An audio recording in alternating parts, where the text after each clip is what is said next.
Hello students. Chapter अपना वही है, मानव परिसंचरण तंत्र। तो इसमें थोड़ा सा एक बार देख लेना। जैसे परिसंचरण तंत्र की परिभाषा कल आपने होगी थी, परिसंचरण तंत्र के भाग। तो इसमें आपको मैंने बता देता, रक्त यानी इसमें रुधिर यानी परिसंचरण तंत्र के 3 भाग होते हैं। पहला होता है रक्त, इसमें इसको रुधिर भी कहते हैं। ये एक प्रकार का क्या है, तरल संयोजी ऊतक है। दूसरा है हृदय। हृदय जो है पंप के समान काम करता है, यानी कि पंपिंग स्टेशन। एक प्रकार से क्या है, पंपिंग स्टेशन।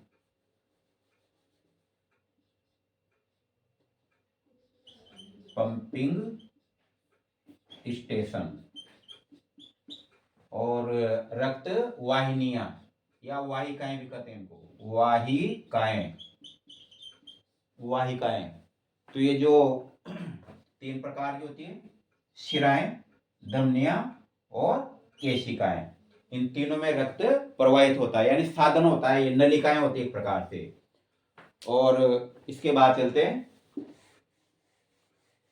देखिए रक्त जो परिसंचरण है ये 2 प्रकार का होता है।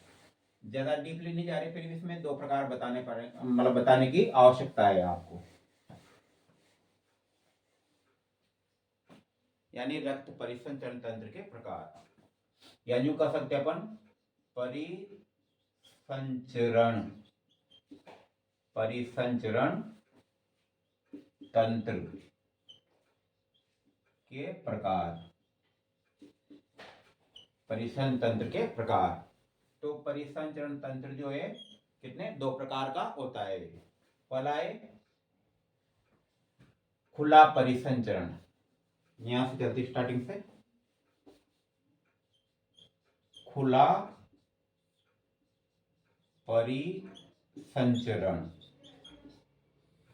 और दूसरा होता है बंद परिसंचरण। बंद परिसंचरण।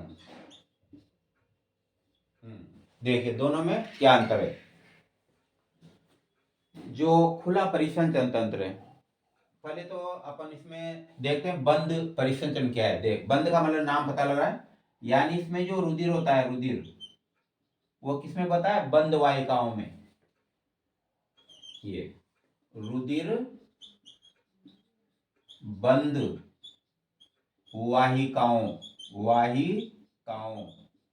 अब वाहिकाओं का अर्थ आप समझ ही गए होंगे, क्या होती वाहिकाएं, धमनिया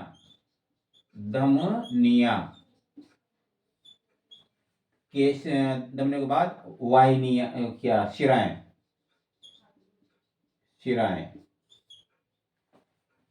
और केशिकाएं। यानी इनको शिरिकाएं भी कहते हैं। तो बंद परिसंचरण में क्या होता है, रुधिर जो है ना, बंद वाहिकाओं अर्थात धमनियों, शिराओं और केशिकाओं के अंदर बहता है,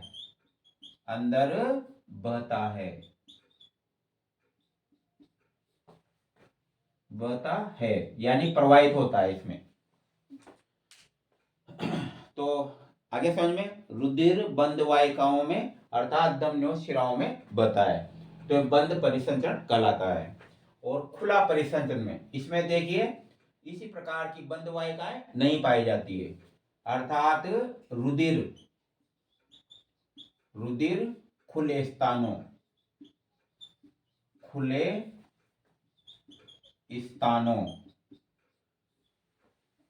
रुधिर खुले स्थानों, यानी ऊतक बोल सकते हैं, ऊतकों व कोशिकाओं के मध्य प्रवाहित होता है। इसमें नलिकाएं नहीं पाई जाती है,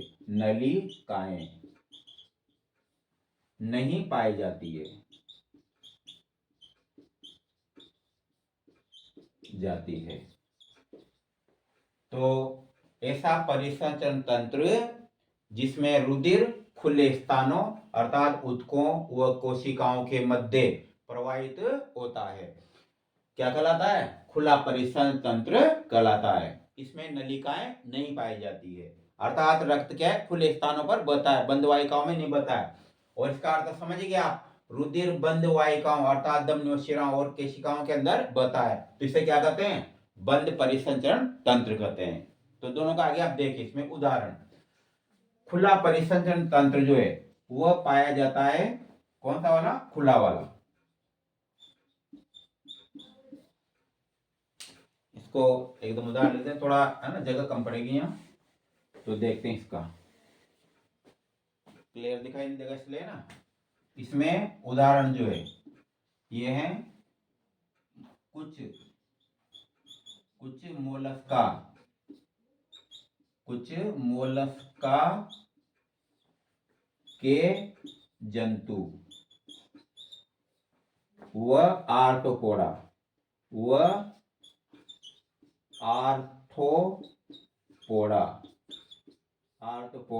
संघ के प्राणी। तो इसमें कुछ तो मोलस्का के प्राणी आते हैं। मोलस्का एक संघ है, आपने छोटी क्लास में पढ़ा होगा, जैसे 9-10 संघों में विभाजित किया गया, यानी जंतुओं को 2 भागों में विभाजित किया गया है। एक तो होते हैं नॉन कोर्डेटा और एक होते हैं कोर्डेटा। नॉन कोर्डेटा का मतलब होता है बिना रीढ़ की हड्डी वाले, अर्थात जिनमें रीढ़ की हड्डी नहीं पाई जाती है वो नॉन कोर्डेटा कहलाते हैं, और जिसमें रीढ़ की हड्डी पाई जाती है वह कोर्डेटा कहलाते हैं। तो खुला जो परिसंचरण है वह मोलस्का के कुछ प्राणियों और आर्थ्रोपोडा में क्या आते हैं? संसार के जितने भी कीट है ना वो सब आर्थ्रोपोडा में आते हैं। ये कीट जैसे मच्छर, मक्खी, कोकरोच, मरठिड्डा, मधुमक्खियां, जितने भी कीट वर्ग के प्राणी हैं सब इस आर्थ्रोपोडा में आते हैं ये। और मोलस्का में संघ, जैसे शंख, सीपी है ना आदि प्राणी आते हैं। देखिए आपने शंख रहता है, सीपी रहता है। तो ये ऐसे जंतु जिसमें रक्त परिसंचरण जो है ना क्या पाया जाता है? खुला। एक और है, इसमें रक्त का रंग जो है ना लाल नहीं होता है, मतलब रक्त जो है ना रंगहीन होता है। क्या होता है? रंगहीन। और खुला परिसंचरण तंत्र की मैंने आपको परिभाषा इसका अर्थ समझा दिया था। और इसमें देखते हैं उदाहरण में केंचुआ। अब देखिए केंचुआ शायद छोटा, कौन से संघ का प्राणी? एनीलिडा का। केंचुआ का जो संघ होता है एनीलिडा। तो केंचुआ मनुष्य, या जो मान लो केंचुआ किसका है? एनीलिडा का। एनीलिडा संघ में आता है ये। कौन? केंचुआ। और इसमें आएंगे स्तनधारी यानी कशेरुकी प्राणी, सभी कशेरुकी प्राणी अर्थात जिसमें रीढ़ की हड्डी पाई जाती है, क्या कहलाते हैं? वो कशेरुकी प्राणी कहलाते हैं। इसमें न्यू अर्थ मान लो आप, जैसे मेंढक, छिपकली, मतलब इंडिविजुअल नाम यही नहीं, ये तो छोटे से छोटा जीव बता रहा हूं मैं। खरगोश, यानी जितने भी कशेरुकी प्राणी हैं सब में कौन सा पाया जाता है? बंद परिसंचरण पाया जाता है। अब समझ रहे हैं? केंचुआ किसका है? नॉन कोर्डेटा का है। नॉन कोर्डेटा अर्थात जिसमें रीढ़ की हड्डी नहीं पाई जाती है, लेकिन फिर भी केंचुए में पाया जाता है। तो आपने देखा होगा केंचुआ जो रहता है उसमें जो स्किन रहती है ना वो यहाँ पर ये रक्त वाहिनियां पाई जाती है जिसमें रक्त बहता है। इस प्रकार से रक्त परिसंचरण तंत्र जो है दो। आपको इंडिविजुअल उदाहरण से अर्थ नहीं, आपको परिभाषाओं से भाई खुला परिसंचरण है ना उसमें तो रक्त बंद वाहिकाओं में न बह करके खुले ऊतकों है ना, और या रक्त कोटरों, जो ऊतकों के बीच में जो स्थान बच जाता है उसको रक्त कोटर भी कहते हैं, ऊतकों के समान रहते हैं। तो जो रुधिर है वह खुले स्थान यानी बंद वाहिकाओं में न बह करके खुले स्थानों पर प्रवाहित होता है। और बंद परिसर में रक्त जो होता है वह बंद वाहिकाओं अर्थात धमनियों, शिराओं, केशिकाओं के अंदर बहता है। इस प्रकार से इसका ये टॉपिक था। और आगे हम अध्ययन कर रहे हैं रक्त के संबंध में प्रमुख चीजें, यानी रक्त है क्या आखिर में।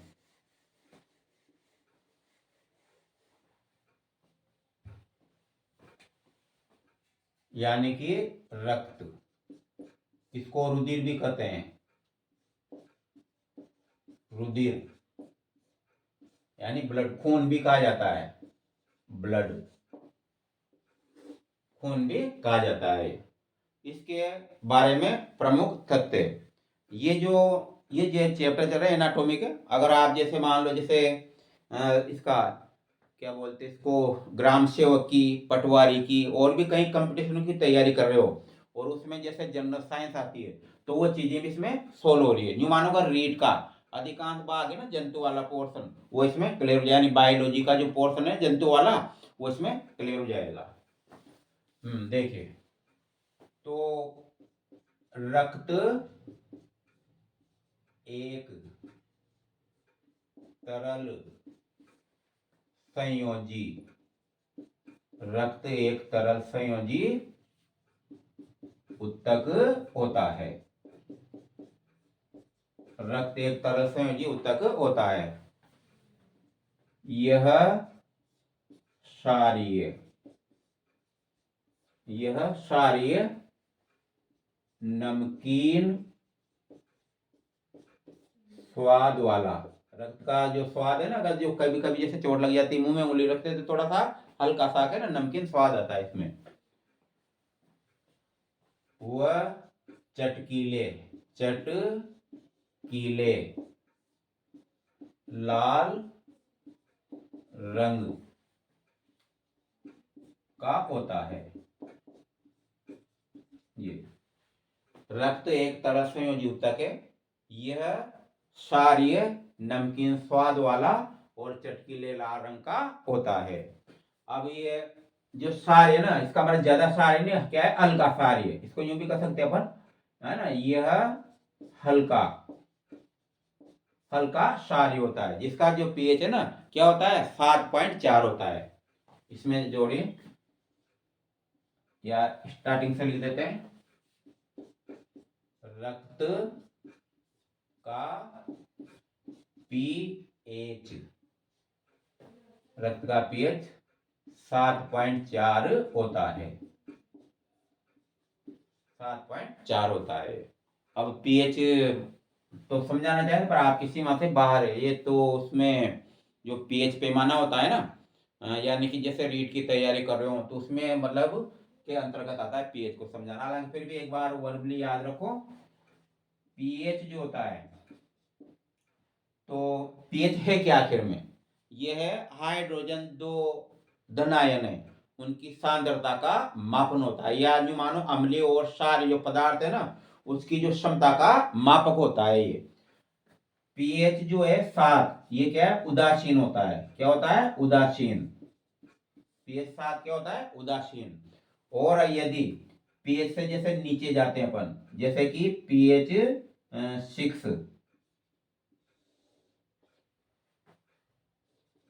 5, 4, 3, 2, 1 और 0, ये कौन सा माध्यम कहलाएगा, ये अम्लीय कहलाता है। ये क्या कहलाता है, अम्लीय।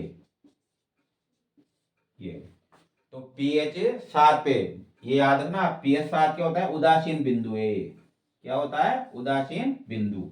और पीएच 7 से जब नीचे आते हैं तो अम्लीय माध्यम होता जाता है। और अगर ऊपर बढ़ते हैं अपन, जैसे पीएच 8, 9, 10, 11, 12,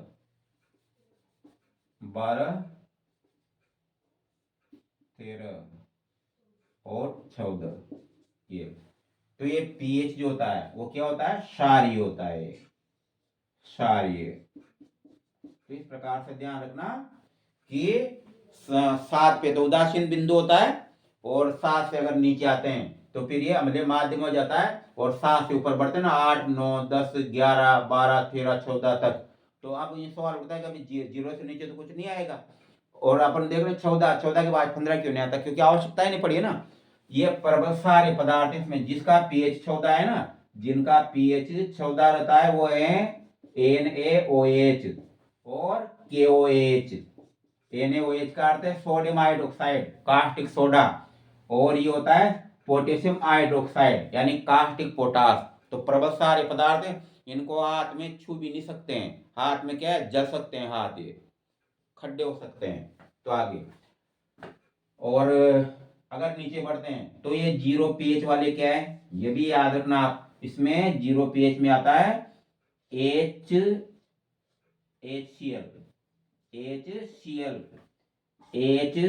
HNO3 और H2SO4। क्या है ये, अम्ल है सभी, प्रबल अम्ल है एक तरह का। ये H2SO4 क्या, प्रबल अम्ल की श्रेणी में आता है ये। तो ये जो है सभी अम्ल है, तो इनका पीएच क्या होता है, 0 होता है ये, इस प्रकार से ये। तो आगे बढ़ते हैं हम। तो रक्त का पीएच आ गया ना समझ में आपके, ये और कंपटीशन दोगे ना उसमें भी ध्यान रहेगा अच्छी तरह से। ये है ना तालिका जो बनाई है उसको याद रखना, एक बार फिर रिपीट कर देता हूं। ये तो है सोडियम हाइड्रोक्साइड यानी कास्टिक सोडा, और ये है पोटेशियम हाइड्रोक्साइड कास्टिक पोटास, ये हाइड्रोक्लोरिक अम्ल यानी नमक का अम्ल, ये है नाइट्रिक अम्ल यानी सोडे का अम्ल, ये H2SO4 यानी कि सल्फ्यूरिक एसिड यानी गंधक का अम्ल, इस प्रकार से है ये। और आगे अध्ययन करते अपन, रक्त का जो निर्माण होता है वो किसमें होता है, अस्थि मज्जा में होता है।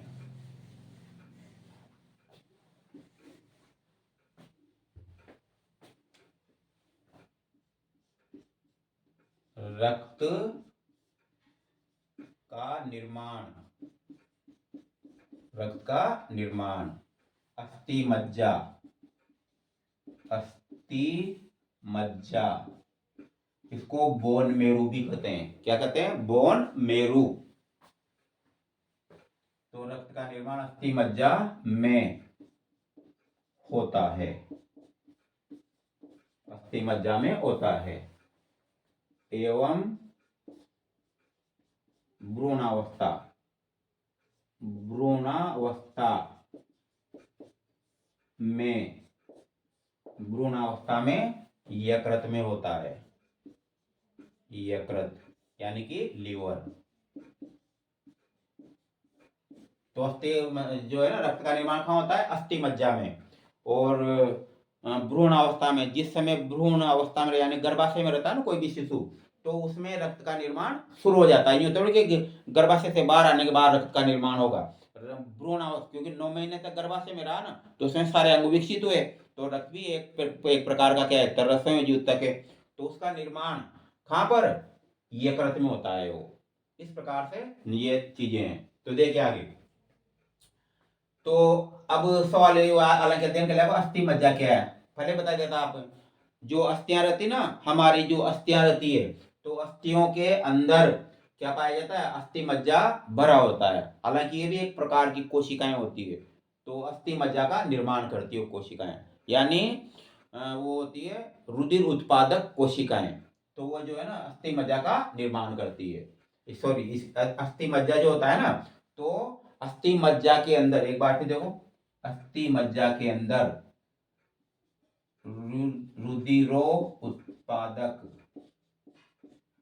रुधिरोत्पादक कोशिकाएं पाई जाती है, कोशिकाएं ये। और ये काय का निर्माण करती है, रक्त का निर्माण करती है। किसका, रक्त का, ये। और भ्रूण अवस्था में कहाँ होता है, यकृत में, क्योंकि यकृत क्या है, शरीर का महत्वपूर्ण अंग है। इसके बाद अध्ययन करते हैं जो होता है ना रक्त, रक्त के निर्माण, रक्त के निर्माण की क्रिया को, इस क्रिया का नाम है, तो रक्त के निर्माण की क्रिया को हीमो क्रिया को, हीमोपोएसिस,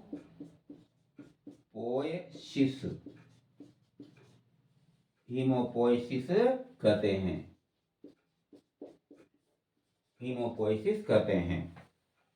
तो ये चीजें इन चैप्टर में या जो आने वाले चैप्टर में ऐसा अध्ययन करोगे क्या आप चेक करके देख लेना, आपके कई जो चीज़ें ना मतलब कोचिंग में इसका अध्ययन नहीं कराया हुआ या नहीं पढ़ाई गई होगी, तो इसका जरूर याद रखना। रक्त के निर्माण की क्रिया को क्या कहते हैं? हीमोपोइसिस कहते हैं।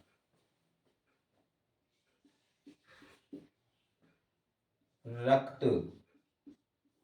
के अध्ययन, रक्त के अध्ययन यानी एक प्रकार की शाखा होती है जिसमें केवल रक्त का ही अध्ययन किया जाता है।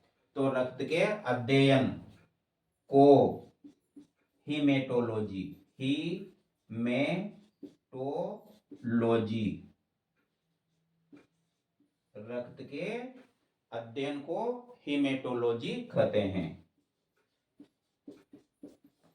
हीमेटोलॉजी कहते हैं, कहते हैं।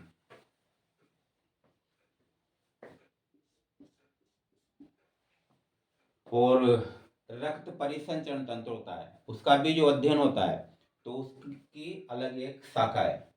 तो रक्त परिसंचरण, रक्त परिसंचरण की संरचना, रक्त परिसंचरण की संरचना व कार्यों के अध्ययन, व कार्यों के अध्ययन को एंजियोलॉजी कहा जाता है। एंजियोलॉजी,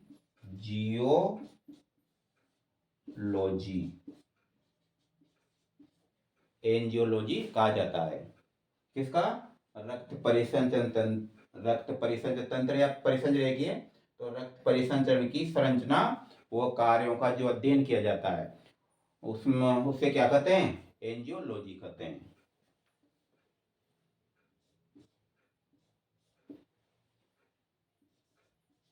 विलियम मतलब रक्त परिसंचरण तंत्र की संरचना और जो कार्यों का अध्ययन है ना, सर्वप्रथम किसने किया था? विलियम हार्वे ने। किसका? रक्त परिसंचरण तंत्र और जो कार्य है ना रक्त परिसंचरण के या रक्त के कार्य, उन सबका किसने अध्ययन किया था? विलियम हार्वे ने। तो विलियम हार्वे को एंजियोलॉजी का जनक कहा जाता है। एंजियोलॉजी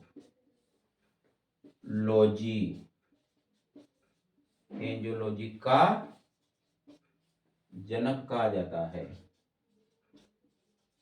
एंजियोलॉजी का जनक कहा जाता है। तो ये सब रक्त से संबंधित जो है ना तथ्य चल रहे हैं ये।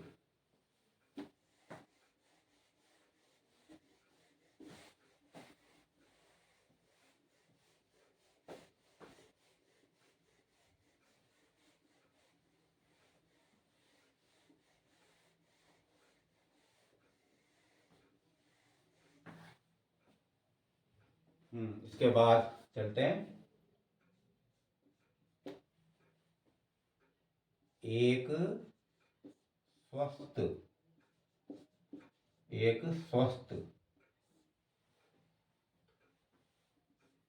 70 किलोग्राम, 70 किलोग्राम ये स्वस्थ मनुष्य भी आ गया। अब जरूरी नहीं एक मापन है कि भाई 70 किलोग्राम जिसका भार होता है मतलब, तो उसके में लगभग 5 से 6 लीटर रुधिर पाया जा सकता है। तो एक स्वस्थ 70 किलोग्राम भार यानी वजन वाले मनुष्य में 5 से 6 लीटर रुधिर पाया जाता है। 5 से 6 लीटर रुधिर पाया जाता है। ये शरीर के जो बाहर है ना, तो इस हिसाब से 5 से 6 लीटर रुधिर पाया जाता है। कई बार बोलते हैं 7 ग्राम रुधिर बचा, 9 ग्राम रुधिर आया, ऐसा नहीं, वो हीमोग्लोबिन होता है। क्या रहता है वो, HB, हीमोग्लोबिन, जो किसमें पाया जाता है, RBC में पाया जाता है। इसका अपन आगे अध्ययन करेंगे, अभी ब्लड से संबंधित जो चल रहे हैं।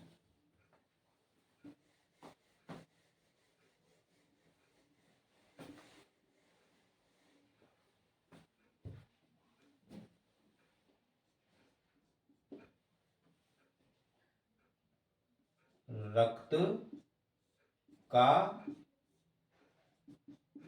आपेक्षिक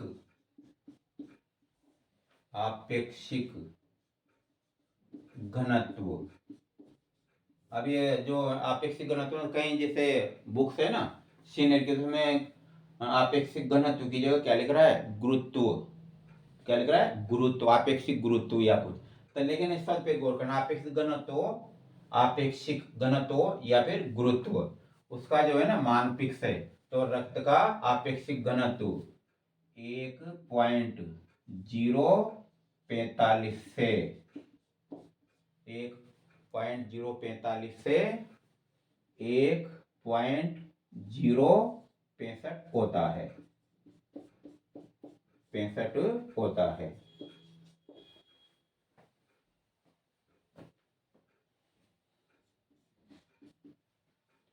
रक्त पानी यानी जल, तो रक्त जल से 5 गुना भारी होता है,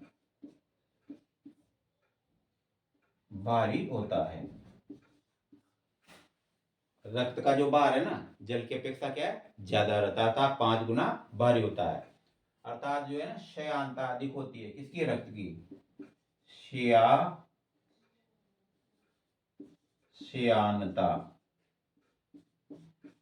श्यानता भी फर्स्ट बार सुन रहे होंगे आप, श्यानता क्या होती है।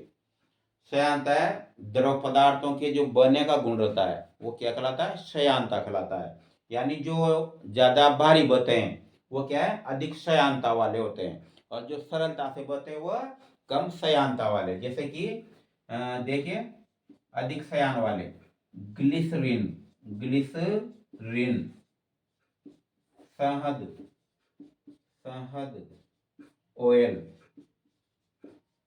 ये कैसे भी हो, चाहे खाद्य पदार्थ हो या लुब्रिकेंट जो मोटर वाहनों में डाला जाता है वो, इनकी श्यानता क्या है, अधिक। पानी, पेट्रोल, डीजल, केरोसिन, इनकी श्यानता जो होती है ना, ये क्या होती है, कम होती है। तो याद रखिए, रक्त के जल से 5 गुना भारी होता है, श्यानता अधिक होती है,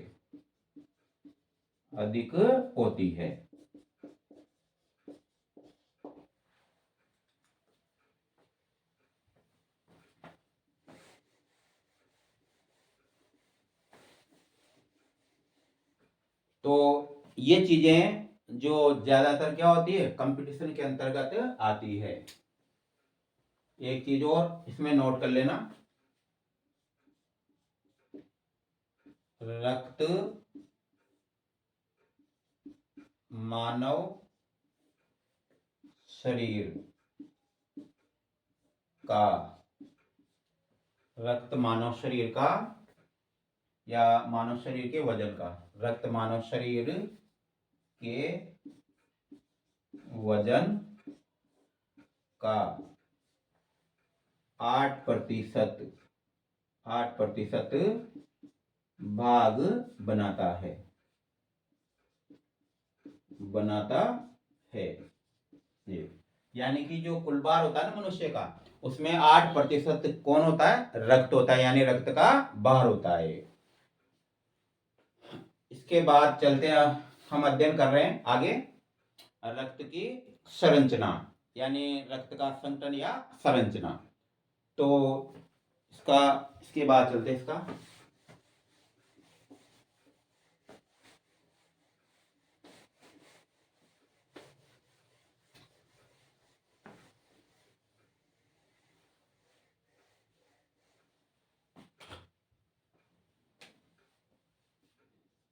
रक्त की संरचना।